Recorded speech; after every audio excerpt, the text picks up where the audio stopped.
xibaar yu wér te wóor ca tàng-tàng ba abonnez-vous pour ngeen di mën di jot suñuy vidéo. daleen ak jàmm seen chaîne bi di Buzz 221 HD tey ci convocation bi nga xam ne moom lañ amaloon jëmale ko ci jëmm Amadou Sall di doomu président Macky Sall daal di koy jëmale ci jëmm Ndeye Seynabou Ndiaye ak ci jëmm Abdou Karim Mbacké ñooñee ñëpp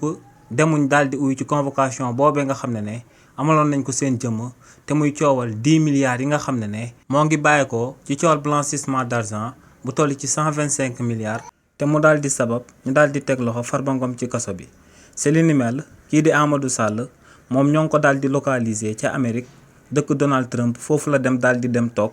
ngir bañ a daal di uyu ci convocation bi nga xam ne daal di nañ ko koy daal di teg ci ndoddam ci réewu Sénégal ngir mu daal di ñëw daal di layoo ci 10 milliards yooyu nga xam ne moom lañ koy tudd ci réewu Sénégal.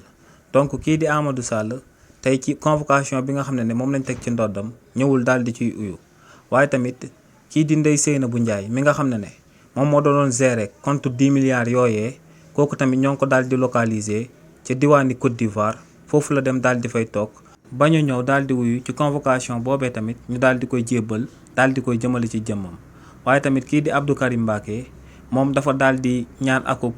renvoi jëmale ko ci convocation bi nga xam ne moom lañ ko daal di amal tey jëmale ko ci jëmmam te kookee tamit ñu daal di koy convoqué au même titre que Amadou Sall ak kookee di Ndeye Seynabou Ndiaye. donc ñetti ñooñee ñëpp ñu daal di convoqué tey jëmale ko ci coowalu 10 milliards yi ñuy tudd ci 125 milliards ci blanchissement de capitaux bu sabab ñu daal di teg loxo Farba Ngom kenn si ñoom tey demut daal di uyu ci convocation bi nga xam ne moom lañ jël daal di koy gàll ci ndoddam.